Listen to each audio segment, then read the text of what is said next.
What's up guys, welcome to what's about to become my most disliked video of all time. Today we're going to be ranking my favorite and least favorite art mediums on a difficulty scale ranging from tears to baby. Baby meaning it's easy to grasp, it's very approachable, and tears meaning it's going to make you want to quit art. So we've got a list of how many is that? 1, 2, 3, 4, 5. We've got 12 artistic tools and mediums laid out here. I'm going to give you guys a grade for each and tell you guys about the pros and cons in my opinion. Now, of course, this whole video is going to be my opinion, which means you and I are probably going to have some disagreements because we have different opinions. But I think that's something we should celebrate. Anyways, Unk's got his notebook.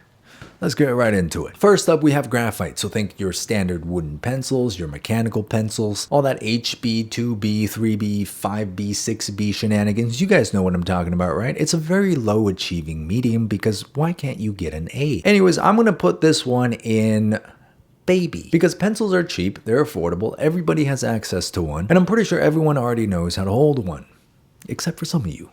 You know who you are. It's very precise, it's easy to control, it allows you to focus on just values and not have to worry about color theory. It's very flexible too, you know, you can do a 30-second sketch, or if you hate your life, you can do a 10-hour sketch. Very small form factor, easily portable, you have no excuse to not use it, and it's clean. Unless you're somebody who smudges with their fingers, okay? If you're doing that, stop it. Get a piece of tissue paper, stop smearing your oils all over your piece. It's like the old saying, don't bite the hand that fingers you. Same goes for your art, don't finger your art. Now, the downside to graphite is obviously it doesn't do colors if you ever want to do colors, and it can be very time consuming if you want to draw bigger, more detailed pieces. But I feel like the pros to approachability here way outweighs the cons, so I'm putting that in baby tier. Next up, we have one of my longtime ops, oil pastel. You already know exactly where this is going.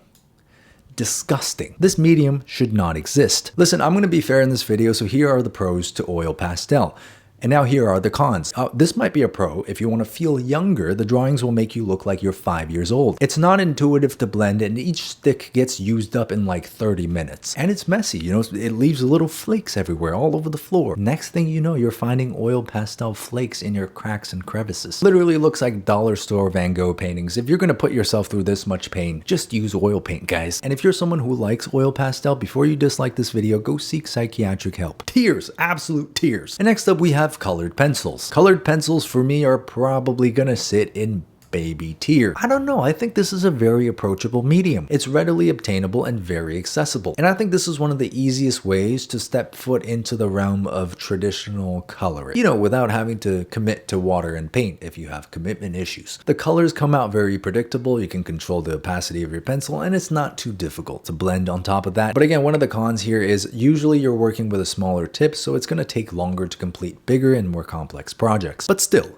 baby. Next up, we've got markers. Colored markers. This is probably going to be a hot take because I know a lot of you guys like to use markers, but for me, I find them to be hard. Look, credit where it's due. They've got very vibrant colors, very fast workflows. You can again use colors without having to set up and take down like you do with painting. And it's got a great form factor. You know, you could actually bring a pack of markers around with you if you want to use it in your sketchbook. But I don't know if I'm stupid. I probably am. I just for the life of me cannot understand how to blend markers. I find them so uncomfortable to blend. The colors just don't work as well for my needs, and I never feel like I have full control over the markers that I'm using, which in turn makes me feel like I need a set of hundreds of markers just to cover all of my coloring needs. It might be really easy for you guys, but it's hard for me. Next up, we have watercolor. Now, this is one of my favorite mediums ever, but that doesn't mean it's easy or super approachable. I'm going to put this one in the medium category. It's not too hard and not too easy. One of my favorite artists of all time, Mr. Hayao Miyazaki, actually uses tons of watercolors in his sketches for his Studio Ghibli films. Watercolors are some of the best at creating this nice, soft pastel and dreamy look, but they can also push for vibrancy. And they do tend to push you into a faster workflow because you are working with water and water dries. But it's actually great for anybody who's really cheap because watercolor paint can always be reactivated by adding water to it. So you can literally leave your paint palette looking disgusting and filthy, and the next time you want to paint something, just add some water to it and your paint is ready to go. It's amazing. But one of the biggest cons that a lot of people find very difficult about watercolor is you don't really have opacity, which means you can't layer layer light on top of dark. So say you're drawing a portrait, you want to add a highlight on the eyes. If you've already painted over that section and you want to add highlight with watercolor, you're kind of screwed. You got to sort of plan ahead and leave the white sections of the paper for the highlights and the really bright areas. But that's a medium for me,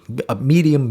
Next up, we've got fine liner pens. Now these can range from a bunch of different sizes, 0.05, 0.1, but they're all kind of the same concept. And I'm going to put them in the friendly tier, just a step above baby, but I still think it's very approachable. Similar to graphite, it's very precise. Your line goes exactly where the tip of your pen goes. There's nothing unexpected. It also allows you to remove colors so you don't have to be overwhelmed by color theory, and you can just focus on your lines, your line quality, and your values. Also really good form factor, nice, small, and portable. If you're always on the move, just shove it into one of your crevices and you can bring it with you anywhere you go. Now the con here, which I think could also be a pro, is it forces you to just live with your mistakes. If you draw a line in the wrong place, you're going to be stuck with it. And because these pens are pretty small and they run out of ink really quickly, you also can't work too big. So that's another con. But still, I think it's in the friendly tier. For anybody who hasn't drawn with a pen, I highly recommend it because it really forces you to confront your imperfections, of which, if you're like me, there are probably many. Next up, we have acrylic. Acrylic is one of the most commonly used painting mediums, but I think it's actually hard to use. Look, the pros are it's thick paint, it's water-based, it dries very quickly and can be really easily layered. So if you want to put light paint on top of dark paint,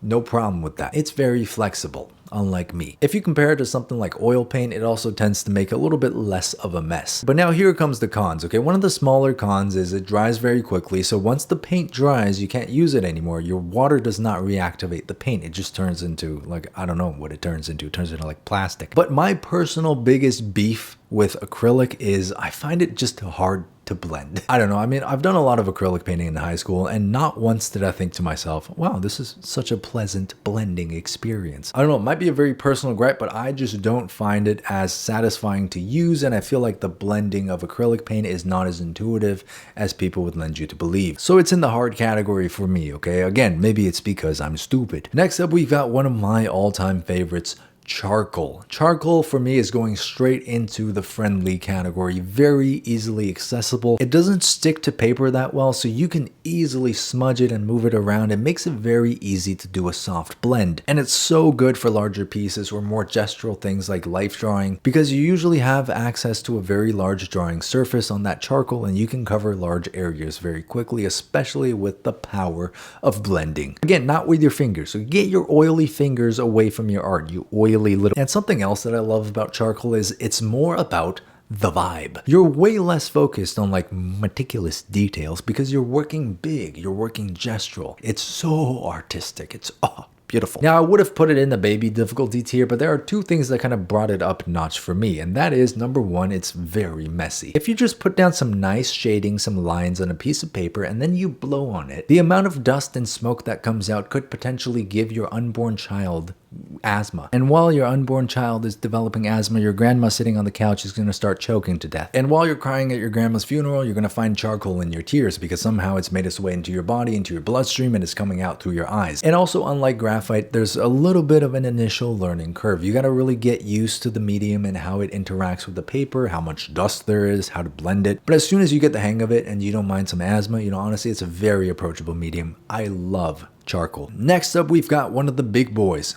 oil painting. Oil painting for me is going to go straight into tears. Absolute tears. Makes me want to quit. Not because I don't like it. No, I love oil painting. The number one pro for me is oil paint blends beautifully, better than anything else. If you look at the paintings of a lot of the old masters, they were able to achieve what is basically photorealism with blended oil paints. It's a very slow to dry medium because it's oil based, and a lot of painters will take advantage of that because it really gives you a long time to blend. You're not on as much of a time crunch as you are with, let's say, watercolor. And it's one of those paints that just preserves very well. There's a reason why you don't see that many sketches from the old masters, but you see their oil paintings. Now, what makes this an absolute tears level medium is just how complex complex it can be. There are oil painting mediums that thin out the paint, make it easier to blend. There are oil painting mediums that make the final finish more glossy or more matte. There are oil painting mediums that help make the drying time faster. You have to know exactly what you want, what you like. There's a lot of experimentation involved, and the learning curve is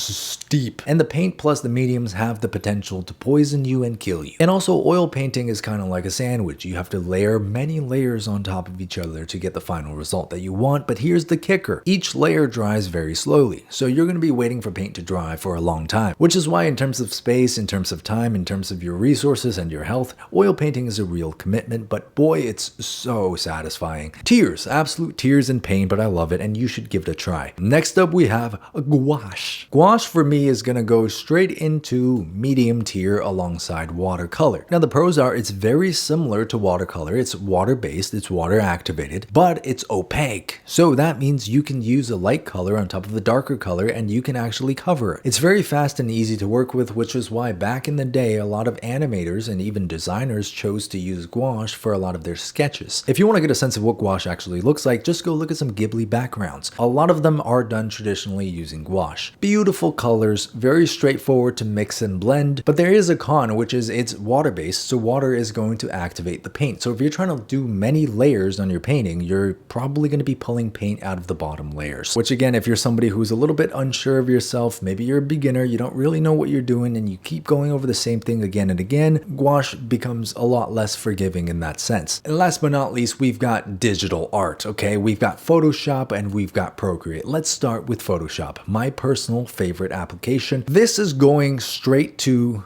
tears. It's disgusting. I love using Photoshop. It's an extension of my body at this point, but there's no way in hell that I would recommend a beginner jump straight into Photoshop. The number one pro of drawing in Photoshop is you have access to every tool you could possibly dream of. Every single thing that you could possibly need. I mean, there's a reason why a lot of professional artists working on productions are using Photoshop. And I think when you combine this application with a powerful computer and a good drawing tablet, the drawing feel in Photoshop is unbeatable for me. Now, what's bad about it? What brings it to the tears level? Well, number one, the interface is poop. It's gonna take you like a year just to understand what you're looking at. Like, sure, if you have drawing skills already, those are gonna transfer over, but learning Photoshop itself is almost like learning a new language. It's a pain. It's an absolute pain. It's kind of like oil paint, you know, it's just steep learning curve, but once you get the hang of it, boy, it's so satisfying. Tears, absolute tears. But last but not least, we have Procreate. Can you guess where I'm going to put this one?